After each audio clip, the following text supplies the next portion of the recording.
Welcome to the Efficientpreneur Show with Ahmed Al-Karemli, where you learn how to build and scale your business profitability online with less time, effort, and cost, so you can enjoy a fulfilling lifestyle. Hi everyone, this is Ahmed Al-Karemli and welcome to Be Efficient TV. The mission of this web TV show is to boost the efficiency of your business and life through tips and tricks from leading experts.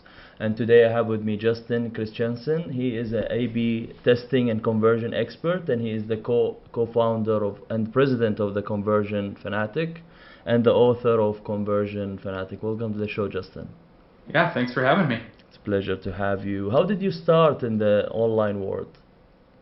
The online world, I actually started in about 2002 in network marketing and quickly figured out that I wasn't cut out to be the belly-to-belly guy, prospecting my friends to join a business opportunity. So I found internet marketing, quickly moved into affiliate marketing, generating leads, and kind of the rest, I guess, is history in terms of that.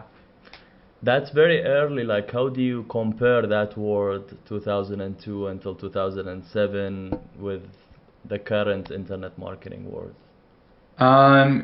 It was less competitive back then. I mean, it was a lot easier, I think, to really get the attention. Now, thanks to the growing things of social media, it's becoming increasingly difficult to generate leads, but I mean, it just helps you grow as a marketer. But it was much easier back then to, kind of have, it was kind of wild west. Does that mean you made more money back then than now because it was easier, or you were not as qualified as you are now? I made more money after, but it was just much easier in terms of like ranking on SEO. You could pretty much put up any offer on Google AdWords and it would run. Now you got to be really strategic, and it's not just a wild west where you throw stuff up. You have to kind of plan it out and really dial in your numbers before you can get something that converts. Have you been involved in other industry before 2002, or just like college and studying? College, and I've always been kind of entrepreneurial. Random businesses growing up, from a baseball card shop to a lawn mowing service to, just random things. My dad was pretty entrepreneurial too, so I was able to, kind of take that and run with it. But I did, college and did the job, the 9-to-5er, and figured out that it wasn't really for me. But up 2002 to 2005, I pretty much worked part-time on my business. And then I went full-time in 2005. What's the different specialties or areas that you focused on in terms of internet, like affiliate marketing, conversion optimization, what else, SEO? Early on, I focused primarily on conversion optimization and lead generation through affiliate marketing.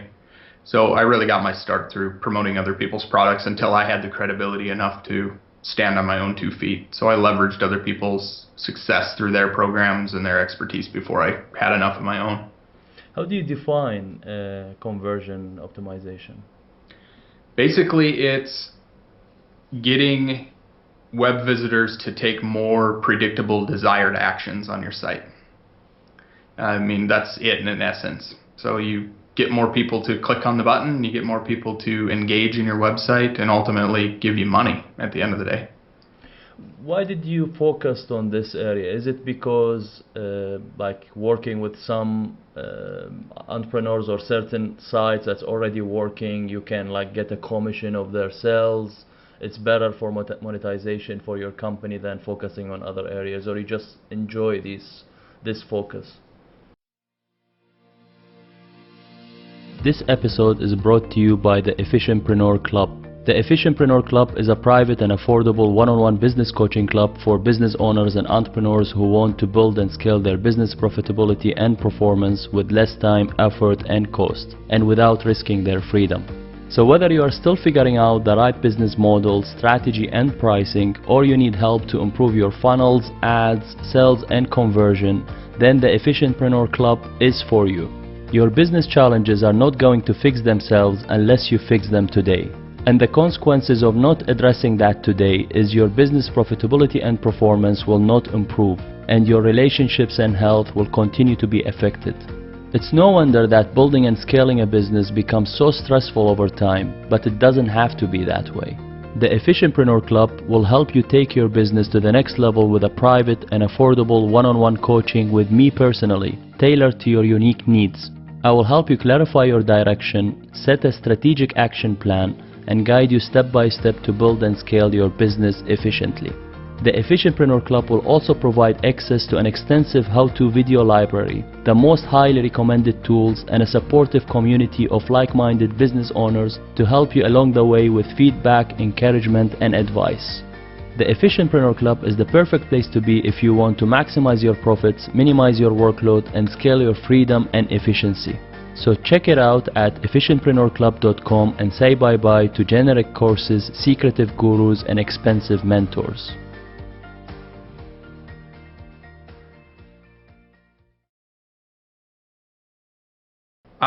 I really like seeing the improvement. Obviously, success is great. I love learning the psychology behind what makes people do certain things in terms of marketing. Excuse me. So it was actually came out of a need. I got asked a lot about the implementation side of things and really the technical aspects and how I go about split testing. Everybody knew they needed to do it, but they didn't really know how to actually go about it. So I went in and, basically started out implementing, creating new landing pages and making sure all their tracking and everything was in place. And that's kind of where it evolved to now. What is A/B testing?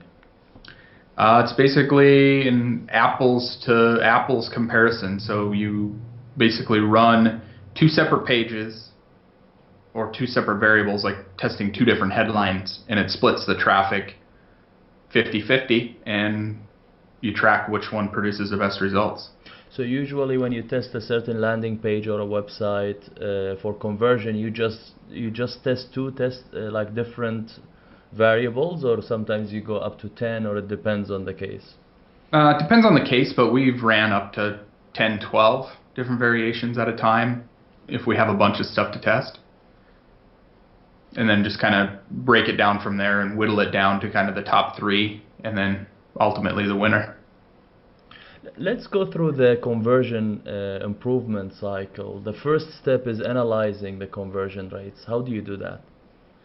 We usually dive into a deep dive into the analytics, look at their existing metrics, variables that they already have, their kind of process flow, to see where the web visitors, where they land, where the traffic is going. We even look at some of the traffic to really get a better understanding of where people are going and where they're falling off.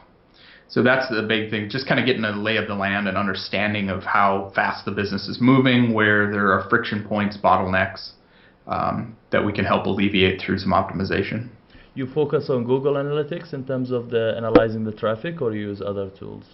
Whatever they usually have installed. We don't try to really reinvent the wheel by cluttering it up with a bunch of extra, softwares or anything where we don't have to.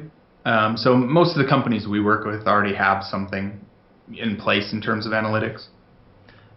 Step 2 is survey the market. We find that people don't utilize surveys enough. We survey and analyze the market further, so we'll look, see kind of what other people are running, what people are searching for, and then we'll also just ask their customers if we can. What makes them tick, what made them buy something, what made them request this information, just to try to find some commonalities, anything we can leverage to make the process easier, the on-site experience better. You use like SurveyMonkey, or like you email directly the customers? How do you do that? Yeah, usually just a easy survey, like SurveyMonkey is a great tool. We use that regularly. So what's the, let's say, top 3 questions that you ask the customers? Just basically it's a use case. Obviously, different markets need different things, but it's what made you seek out the solution for this? What are the biggest problem areas that you're facing right now? How do you feel that our product can solve this? And just kind of get a better demographic on what makes them tick? What are they thinking about? After surveying the market, then you decode the competition, step 3. How do you do that? Use various spy tools. So we'll go out and we'll spy on the competition. We'll find out what they're doing, what pages they're using, what messaging they're using for kind of some various leverage points. An example that we found, we had one company come to us, a very large company. I'm not going to name the name. Everybody would know it. A very large company, and they were having trouble with their display advertising. So we did a competitive analysis and found out that they had 40 times less impact as their nearest competitor, just because of the messaging and the path they were taking people down compared to their competitor. What tools do you use for that? SimilarWeb, SpyFu, AdBeat, Compete.com. There's a ton of them out there. We use various tools to get various different information. Some of it's not as accurate as you need, so you need several tools typically. Many people using the SpyFu these days. How do you recommend it? How do you see it? What's the advantages and disadvantages of this tool? It's not always accurate on the dollar amount spend, but it gives a good insight on what people are bidding on, what their type of ads are, any overlaps with additional competitors. So if you're missing keyword opportunities, it kind of can uncover that, and you can see exactly where, do the keyword research and find various other things that can kind of help boost your results. Number 4 is discover the key leverage points. Like usually when you go through these points, you do it in a mind map, or you have a certain software that you put all these steps and analyzing these things, or how you do it? We compile it usually in spreadsheets to kind of let us manipulate the numbers. And at this point, we kind of gather all of our intel that we gathered in the first 3 steps or so, and then kind of boil it down, couple that with our best practices. We've ran over 1,400 split tests in the last couple of years. So we kind of take our best practices and then come up with our test hypothesis there. So we'll look at all of the pages and steps and kind of come up with the ideas that we want to test first. Then number 5 is the, implement the testing, which is the A/B test. Yep. So we take our test hypothesis and then actually implement what we're actually going to test. So we usually start let the data be the guide and bring us full circle to where we want to start. And we usually start 2, 3 tests on various steps in the process, so we're different landing pages, and start gathering some additional details and actual traffic data. Is the conversion now mainly like, you try to drive traffic through paid advertisements if the site doesn't have traffic, and then you analyze through that and try to convert customers? Or what are the main areas of driving traffic now and doing the conversion in the funnel? Our clients are all over the place. We don't do a ton of ad management. We probably manage, $150,000 a month in spend right now, but they usually have their traffic portion figured out, and then we help them get more out of that traffic and help them scale. Some companies we just brought on a company yesterday spending $250,000 a month, and they want to spend more, they just can't. So we're brought on to help streamline that process and help them scale it up. But it varies from client to client. And industry to industry, what works more effectively than others. How do you charge the clients? Like, is it a flat fee, or is it like a percentage from the improvement, or how it works? Usually it's based on a project basis to start. So we'll start with like a 4-month initial engagement, and we charge flat based on that level of engagement. And then sometimes we take a percentage of, ad spend, or a percentage of, the improvement on top of that. What's the click-through rate and how to improve it? Click-through rate can be on any different level. It could be from your ads. Obviously, that's important. The more people that click through to your landing page or the page you want them to go to is important. How to improve it is understanding your audience better and what their pain points are. I always go back to the old saying, people only buy for two reasons, and that's to avoid pain or gain pleasure. And we just try to figure out exactly what they're doing and what makes them think. And some of that analysis phase helps uncover some of that.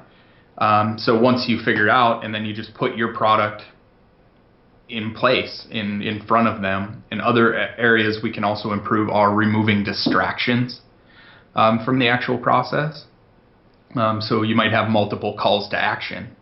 Sign up for the webinar, fill out this form, download this white paper, try this demo, and you're pulling people in too many directions. So to increase the click-through rate further into the funnel, you got to remove some of those distracting elements and just focus on one. What's more working now? Is it like exchanging a free book or a free article, or with email, name and email, and shall we use only name, only email, only collect email, or collect name and email?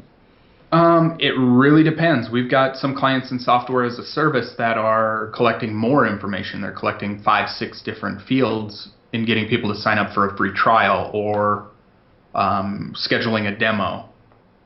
Whereas we've got others that are just starting off.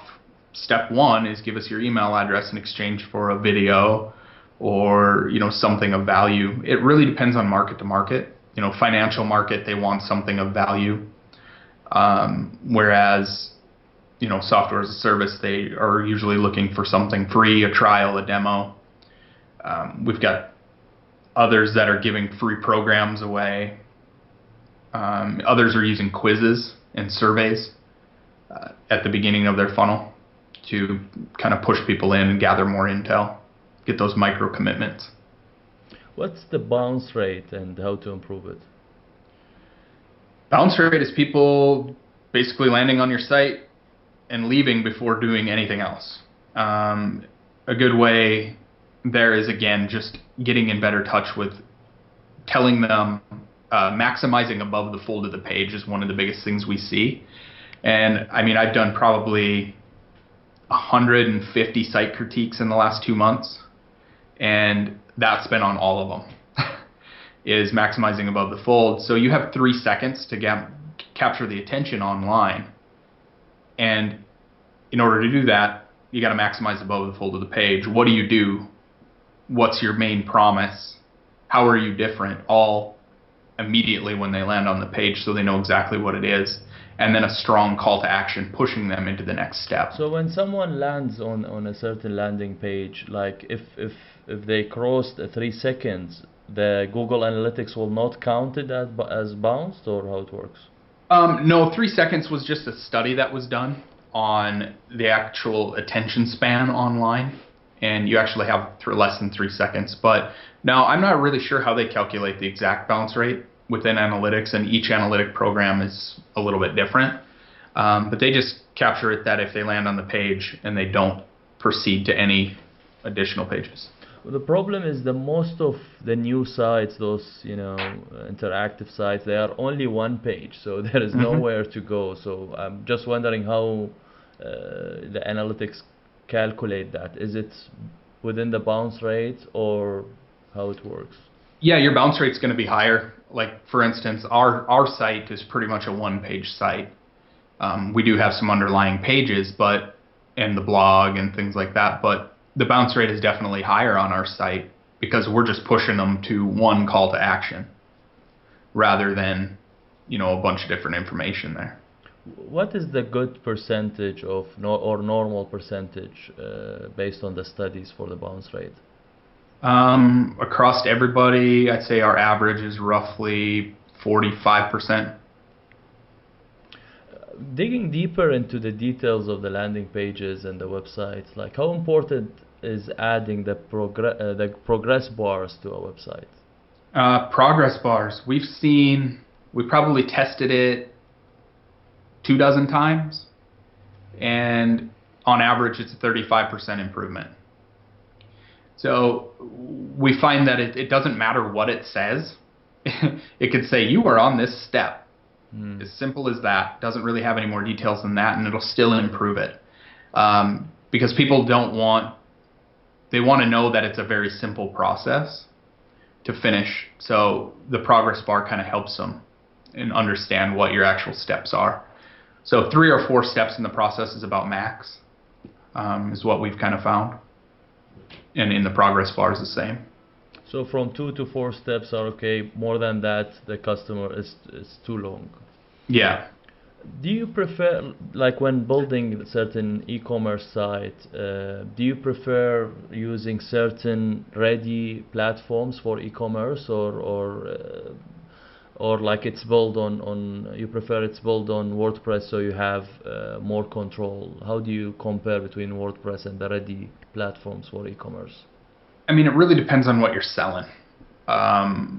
Things like Shopify and things like that are great for people that have, a handful of products. Whereas if you want more full control of the page design layout, it's great to build it on WordPress. We've got clients that are across the board on exactly what they use, but Shopify has its limits. Obviously, you can't really control the checkout process once you're in there. So we just try to leverage all the best we can with what's available. But if you just got a handful of products and you're just getting started in e-commerce, some of those platforms are great tools like Shopify, and we use WooCommerce as well. That's on WordPress. It's kind of a plugin that has some more manipulation, but it's kind of ready, built already for e-commerce. So it's a plugin on WordPress. It's not like a standalone. Yep. Yeah, you add it right to your direct site. What do you mean you don't control the checkout process on Shopify? Like, is it within their platform that they collect the money and then they pay you later? Or what else you want to control? You just can't, because of like PCI compliance and stuff. You really can't manipulate their forms, and you're kind of limited to the actual checkout page, just manipulating the header information, and you can't really control the layout as much as you could if you built it on something else. I mean, I love WordPress. All of my sites are on WordPress, but the problem is with the experience you discover that always it breaks down and it's required lots of maintenance and issues. While if you never tested like Shopify, but thinking about certain platforms or like certain projects that we are working on, because it's like they take care of everything, but never like how do you compare percentage-wise which one is better, or it depends on the site? If you have enjoyed today's episode, I would like to invite you to check out efficientpreneurclub.com. The Efficientpreneur Club is the right membership for you if you've been working to grow your business for a while now and things aren't happening as fast as you want. If you are tired of generic courses, secretive gurus and expensive mentors who charge $2,000 to $5,000 a month then fob you off onto sub-coaches or connect with you in group coaching calls, if you are already stressed out about your business model, sales, productivity, team and systems, if you are scrambling in the evenings and on the weekends and you never have time for yourself and your family, those problems are not going to fix themselves unless you fix them today. Why? Because your business profitability and performance are not going to change unless you do, and your relationships and health will continue to be affected. Building and scaling a business becomes so stressful over time, but it doesn't have to be that way. The Efficientpreneur Club is a private and affordable one-on-one business coaching club for business owners and entrepreneurs who want to build and scale their business profitability and performance with less time, effort and cost, and without risking their freedom. The Efficientpreneur Club will help you take your business to the next level with a private and affordable individual coaching with me personally. I tailor the program to your unique needs. I will help you clarify your direction, set a strategic action plan, and guide you step by step to build and scale your business efficiently. The Efficientpreneur Club will also provide access to an extensive how-to video library, the most highly recommended tools, and a supportive community of like-minded business owners to help you along the way with feedback, encouragement, and advice. The Efficientpreneur Club is the perfect place to be if you want to maximize your profits, minimize your workload, and scale your freedom and efficiency. So check it out at efficientpreneurclub.com and say bye-bye to generic courses, secretive gurus, and expensive mentors.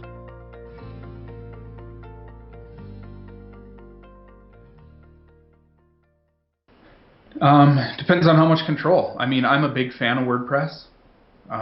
Always have been. It's easy to manipulate. You can do pretty much anything you want, but then it comes the downfall that stuff breaks. The more plugins you add, the more cumbersome things get. And Yeah. So just starting out, if you've got a smaller business, some of those out-of-the-box things are perfect. But if you want to scale, obviously you're going to need, more control. How is Shopify on now marketing to sell on social media? They have certain solution for that. Have you tested that or had a look on it? For people selling like their e-commerce stuff through Shopify? On social media, they are marketing that they have a solution to sell directly through social media, on social media. Yeah, I've seen a handful of different things where, like kind of like the buy now on social media. Is that what you're saying? Yeah, I've seen a handful. I haven't done a bunch of testing with it, just because we're kind of in our own little world. So we just kind of watch it and monitor it. And I'm sure we'll use it at some point in time, but we just haven't really come across it yet. What other tools and strategies that you use for landing pages to make it convert more?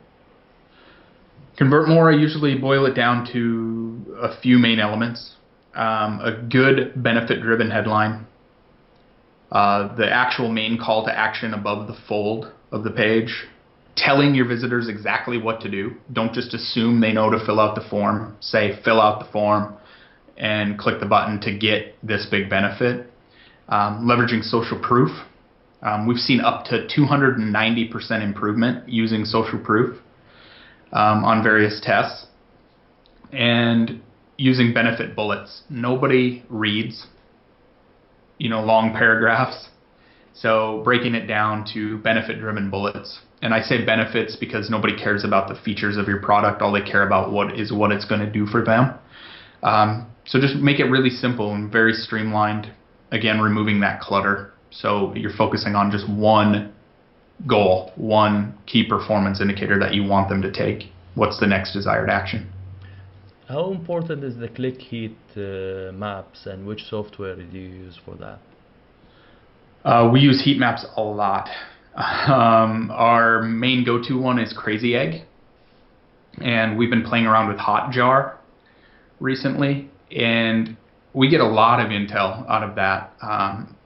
We usually find it to find friction points, what people are paying attention to, what they're not focusing on. That's part of our our discovery and analysis phase. We always make sure we have heat map data, at least in the beginning. One example that we did there was we had a company to push visitors down a certain path. They had two different paths to send them down. They thought they were sending them to the right path, but they weren't. So we switched things around and tested, and we reduced their bounce rate by over 81% and increased their lead generation by more than 5%, all by switching around the elements thanks to the heat maps. Back again to your background a little bit. How did you get involved in magnetic sponsoring? Do you have accounting background, like you've been the CFO for the company? I was actually, that was in my affiliate marketing days, and I became the #1 affiliate for the company at the time. And the founder was deciding to expand, so I came on as a partner. That's what actually got me to Texas, and just kind of went from there. But no, I don't have an accounting background. I am actually, math is not a great subject, but the math of numbers and money math, that appeals to me. So just watching exactly where it is, figuring out ways to make the money better, work better, and increase the profit margins and stuff was something that was right up my alley, and I excelled at it. And I'm very meticulous and very detail oriented, so it just kind of fit. Which plugins now you're using for affiliate marketing? I don't do a ton of affiliate marketing right now. So as far as affiliate marketing, the plugins and stuff, one of the main platforms that I've been involved with recently is Has Offers. It's a great tool that kind of provides the affiliate program. It's a little more on the spendier side, but it provides all the information that most affiliates need to promote your products. How do you see the SEO world now? Is it really working, or just depending on the quality content? Is there still an on page and off page that really matters, or it's just getting more automated inside the CMSs like WordPress or Google or? I found content to be king recently. A lot of shift's been going more towards native advertising, more content. We found a lot of exposure even for our business just by blogging more, just creating good quality content. The search engines are picking up on it. We're not doing any crazy tricks to do backlinks and different things to that level, but I think SEO is extremely powerful. We've got a lot of clients that get the majority of their traffic comes from organic, and they're doing it just by playing nice, putting out great information and just structuring their sites and not trying to game it in any way, because I think that'll eventually get you shut down. So you're not doing any like link buildings, or like even on site you don't do lots of tags and stuff and on our site we're doing some tagging, and then we're just letting the kind of natural progression provide the backlinks. We're not actively going out and seeking it. And I mean, our SEO presence isn't the greatest, but it's definitely growing. It's expanding. I mean, we've published over 110 articles this year on our blog, so we're just constantly trying to put out and share as much information as we can, and then people are naturally picking it up, sharing it out over social, and publishing it on LinkedIn as articles there, and just trying to get it in front of our audience, and then doing things like this, podcasts and sharing information. Which social media platforms converts the best based on your experience? For us, it's majority of our stuff comes from LinkedIn. But for other companies, I mean, it varies from what you're selling. Facebook is a very viable option always for majority of companies that we deal with. Twitter and Instagram have been viable for some too. But for the most part on social media, Facebook's by far the winner. Monster Ventures LLC versus Conversion Fanatics. Monster Ventures actually started out as, it's taken different shape and form over the years, but it was my initial consulting company when I started out and actually sold my previous company, and it just kind of morphed into kind of a holding company now for everything else that I do. So my main focus is Conversion Fanatics. That's all I do right now, pretty much. How did you meet your co-founder, Manish Punjabi? We met when I first moved to Austin and became friends and kind of traveled in the same circles for a while. And we had both sold our previous companies a couple years apart, and we're doing the same thing. We were both doing optimization. And he's much more of a process person than me. I'm more of the ready, fire, aim. So he brought that to the table, and he already had a team kind of started. So we decided, let's build this out, create the actual processes and systems, and build a real tangible company behind it and help a bunch of people in the process. How many employees do you have now, and do you have like an offline team or most of them online, or how does it work in your company? I think we're 10 strong now. There's 10 of us. We're growing. We're looking to hire more, obviously, here in the next 3 months, but we're mostly virtual right now. We meet in the office once a week to have team meetings. We have some people around the country and actually a couple international. One of our guys is in Brazil. But for the most part, everybody's here in the U.S. And then we just kind of meet that way, and we're planning to expand to move everybody in-house and actually within an office, because we find it to be a little more productive as we're growing. You wrote a book called Conversion Fanatics. Tell us more about the experience. What did you learn from it? It was painful. Painful to write, or to get the how to structure the book? Where did you struggle the most? It's mostly in the writing process. I mean, I had all the information. Actually putting the information into the book wasn't that hard. It's just like, should I include this? Should I remove this? Am I forgetting something? It's just basically head games with myself when I was writing it. But it took me over a year to write the book. and it's only a little over 30,000 words. So it took me a while to write a relatively short book, but I wanted to create it in a way that it was no fluff. I didn't, I read a lot of books, so majority of them have 2, 3, 4 key ideas in it, and the rest is kind of just fluffed up mess to get the publishers happy. You could write most books in 10 pages, but publishers don't like that. So I wanted to write it with a bunch of meat in it, some real tangible information that they can take and use. And that's what kind of took me the longest to put it all together. Would you write again? Yeah, I'd write another one.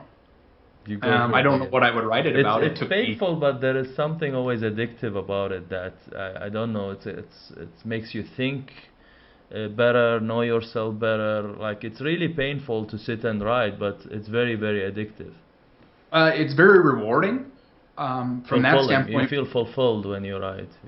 Very much so. It's been a dream of mine to write a book for a long time, and it took me obviously my entire career to get up enough information to write this book. But at the same time, it was I would write another one. I would, just because of the rewarding factor. But it's just really weird to spend so much time writing such a short, in essence, short thing, and then go sell it for $13. Compared to when we're used to writing, information products and selling other things for, selling $1,000 programs and things like that have technically less content, but you boil it all down into 150 pages and sell it for $13. That's the weird thing that took me a while to really understand. You co-authored it with your co-founder, right? How did you divide the writing? He got put on a co-founder because he provided a lot of the insight, obviously, through our company, and then helped kind of formulate the flow of the entire book and exactly what we should put in there, and gave some insights into how I should structure it and write it. So I put him on there as the co-author just because of his contribution to the book. But I wrote 99% of it. Even the post on your site, most of it is you. You are more into writing. Publishing versus self-publishing. Did you self-publish the book, and why? Self-published it. Frankly, I didn't know what I was doing. Didn't know anything about writing a book. Didn't know anything about publishing a book. Just talked to a few people that have self-published it. Seeing people like Tim Ferriss and Gary Vaynerchuk and stuff come out with their latest books on the self-publishing model, and I just kind of followed it and figured I'd just put it out there and see what happened. And I didn't submit it to try to get a publisher. I just, got my ISBN number and went the best way that I possibly knew how, and it seemed to work out pretty well. So you are focused in terms of selling on ads, directed to the Amazon or to a certain website, or what's your strategy? How did you hit the Amazon #1 bestseller? Did you give a free, like a trial period, the book for free, or focus on ads, or what was your strategy? I ran a few Facebook ads to it, but nothing major. The majority of it came from my circles and the buzz that it created initially. I didn't really have a launch plan when I put it out there. It was just like, okay, I have it ready on Kindle. I didn't even have a physical copy ready. So I put it out of there on Kindle, and I gave it as a reduced price. I didn't give any copies away initially. Just had it as a cheap price, a no-brainer, and people bought it on Kindle, and then about a week later I came out with the physical print version. And then it's just stayed steady from there, just from the buzz. We kind of promote it on social still. No paid ads to it, but we have it on our site. People find it, and then I use it now more towards direct mail and mailing to prospects and people that I think could benefit from it. How much you think it helped you in terms of credibility or attracting clients, or when you have a client, you give him the book so he can have more info? I think it's helped a ton with credibility, especially that it became a #1 on Amazon. It helped greatly. I published a book on the exact topic that I'm telling you that I can help you with. So it definitely brings a lot of credibility, and I found it the book's only been out since September, and we've seen a lot of leverage, particularly even this month, with the book, leveraging it to, attract more clients, improve the credibility. It's shortened our sales cycle tremendously. Is it on Audible or still just on Kindle? Kindle and paperback is the only thing right now. I haven't got around to doing the audio version of it. It's on the list, but I just haven't got around. Focused only on the Amazon platform or other platforms as well? It's only on Amazon right now.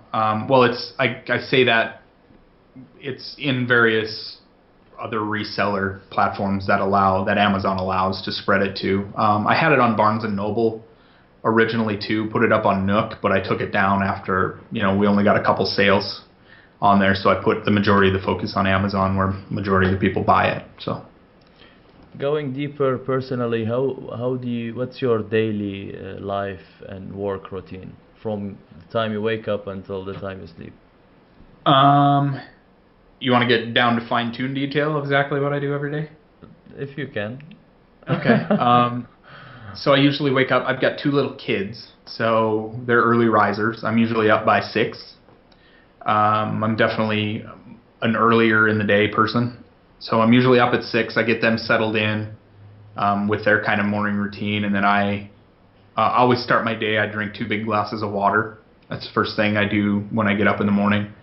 Then I take my supplements. I drink green juice typically, and I make myself breakfast from there, usually, eggs and kimchi and something like that of protein variety. You've been in Korea or what?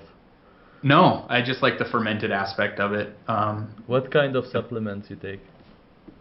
Multivitamin, I take an omega-3 supplement, and then I've got, some stomach issues, so I take some prescription medication too. Just very simple. And then I take an allergy drop because I live in the allergy capital of the world. So it really hits me hard, so I kind of try to take the natural route there and use some natural supplements to combat my allergies. You're in Austin? Then from there what's that? You're in Austin? Yeah. How do you compare Austin as a startups environment with California or other cities? I mean, they're calling it the tech startup scene here is definitely up and coming. I mean, it's huge. We've got a lot of incubators firing up. Facebook's into town. Google's around. We've got Dell, obviously, 3M, Texas Instruments. We've got a lot of large companies in the area and people moving in. So there's a lot of startups, and we've actually got an office or a desk in my business partner does in WeWork, which is a co-working space for startups. So we get a lot of insight into a bunch of these companies and venture capitalist world and things to that nature. Is it because it is a nice city plus taxes are low, or why you think? Well, we don't have any state income tax here, so that helps a little bit. But it's just a great city. We're a few hours from the ocean. We're in the hill country, so we've got a bunch of lakes around here. The energy is amazing. It's really laid back and casual here, as opposed to someplace like New York where everybody's in suits. And I think you're in UAE, right? Yeah. Yeah. So I've never been, so I can't compare there. But I'm guessing you should. Dubai is great. Yeah, there's lots of cash and lots of money in Dubai. So Austin's just real laid back in that term. So I think it fits into the startup scene because most of those guys aren't the traditional suit and tie, briefcase carrying business people. They're more the flip-flops and shorts, style. So I think that's what appeals to Austin. After the breakfast, what else do you do? Usually I'll try a couple days a week. I do like a high intensity interval workout, like a 10 or 15 minute workout, and then shower and get ready. And I am usually out the door by 7:45 to the office. My office is only 3 miles away from my house. So come into the office and usually get my day started. I'm usually here by 8. Then I usually work throughout the day and then just eat small meals at my desk throughout the day. I don't usually take a lunch break. And then I schedule a workout. The gym's only a quarter mile down the road, so I can jump down the street, one stoplight, and I'm there. And then I get a quick workout in, 20, 30 minutes, sauna session, and then I'm back to the office till about 5. And then I leave about 5, head home, and play dad for the rest of the day. How do you compare working from home versus in the office? I worked from home. I had an office till I sold my previous company, and then I worked from home for a while, and then we had our daughter 5 years ago, and I hadn't been able to work from home since, because kids in that environment just don't mesh very well. Jumping on you, yeah. Jumping on me, knocking on the door. I couldn't do things like this because somebody would be like, "Daddy, what are you doing?" Yeah. So I worked from coffee shops for a little while, and then I rented an office just down the road. I guess it's pretty much 5 years ago. Other hobbies? I golf, swim, I read a lot, work out, I exercise a lot, usually 5 days a week. And just like the outdoors, playing with my kids, riding bikes, throwing the ball, doing things like that. When you are stressed, what do you do to calm down? However, I see you very calm. Like, are you always like this, very calm? No, I'm not. I'm usually laid back by nature, but I do get stressed out, and I usually shut down. When I get stressed out, I actually become quieter. When I get really, really stressed out, I don't communicate a lot. But what I do is I usually try to exercise more, and I try to meditate. So you go to sleep mode? Yeah, I do guided meditation and just really try to get the stress out and kind of bring my center of focus back to what it is. What are the top techniques or tools that you use or softwares that makes you more efficient? The biggest ones right now are Slack. I use chat. Slack. Yeah, the chat. That's our big internal team chat. That's how me and my business partner communicate primarily. How different it is with WhatsApp? Like, is it because it's more like computer based than WhatsApp? However, WhatsApp is coming into the computers. How different it is? Slack is both mobile and desktop, so it just allows us we can set our hours of availability, so we can shut it down on weekends, like do not disturb, and then we can break all of we used to use Skype primarily before we found Slack, and then it allows us to break all of our clients down, so we're not cluttering up like a Skype group. It allows us to kind of break it out by client and by process. So we have like a traffic channel in there. We've got a general channel. We've got a business development channel. And we've got all our individual client channels. So nothing gets lost in communication there. How do you compare it with Asana? Asana is more the project management side. And we use Basecamp actually as our project management on the client-facing side. But for our internal stuff, we don't clutter up Basecamp. We just use Slack for that. And then any client-facing information and tasks that we actually have to perform is done through Basecamp. And we've actually got a client that's on Asana too, that they just came on a couple weeks ago. So we're using their platform since their entire team is involved. And we've only got a handful of people on our team that are involved in their project. So. What other tools that you use? That's about it. I mean, really. I mean, we keep it pretty simple. Google Docs is a big one. Slack, I'm in my email a lot. I'm just looking at my doc bar down here on my computer to see exactly what I have open. To make me more efficient, I mean, that's pretty much it. Other than we use Suite Process is another good one to help really streamline our processes and systems and get it out of Google Docs so we can help train new hires and things much easier. Top 3 mentors.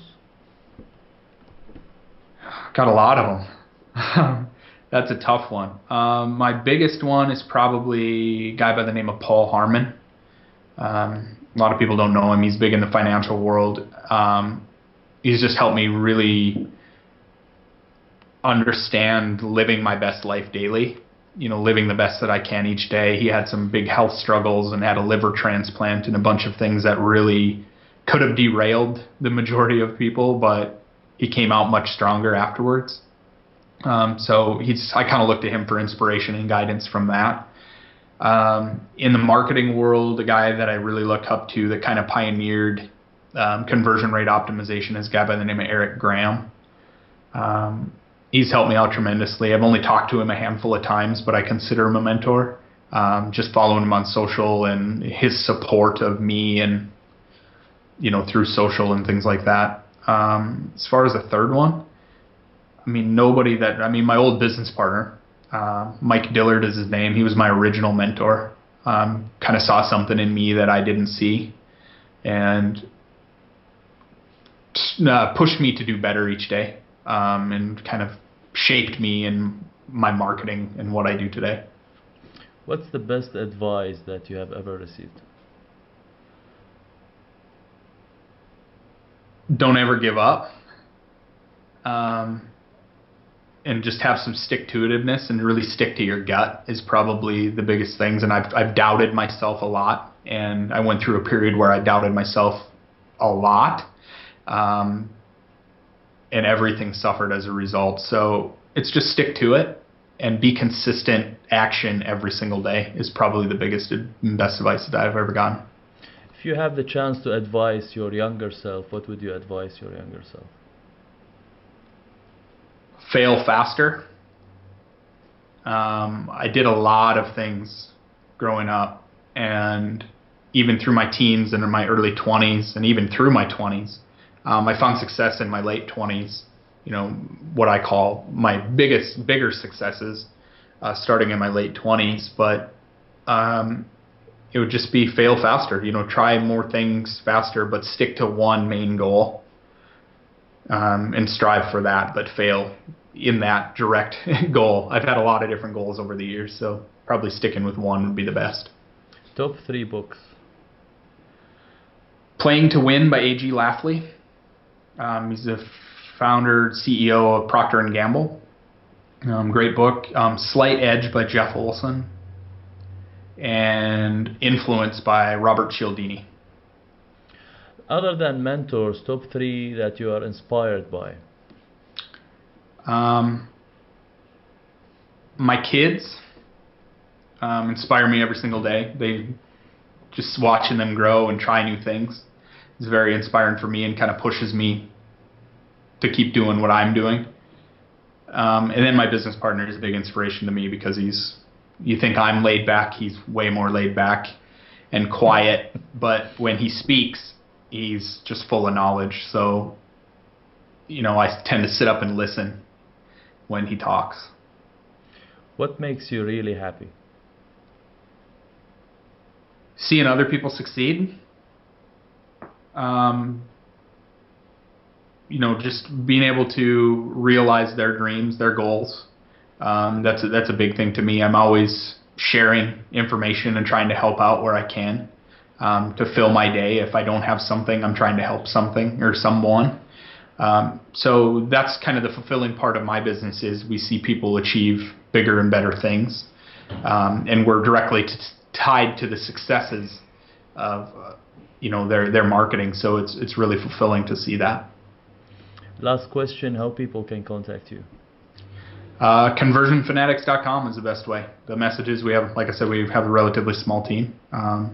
So conversionfanatics.com, you can find information about the book there, and you can contact us directly there, and it'll come to me. Thank you so much, Justin. Really appreciate the technical, deep information that you shared. And I learned a lot from watching you, how calm you are through the interview. Really appreciate it. Thank you so much. Yeah, thank you for having me. It's a pleasure. Thanks everyone. Be efficient and stay efficient, and see you soon with another leading expert. Thanks for watching or listening. It means the world to me if you would leave an honest review of the show on iTunes or any other podcast platform that you are listening through. And big thanks to all the people who have already reviewed the show. Discover how to build and scale your business profitability and performance with less time, effort, and cost. Check out efficientpreneur.com.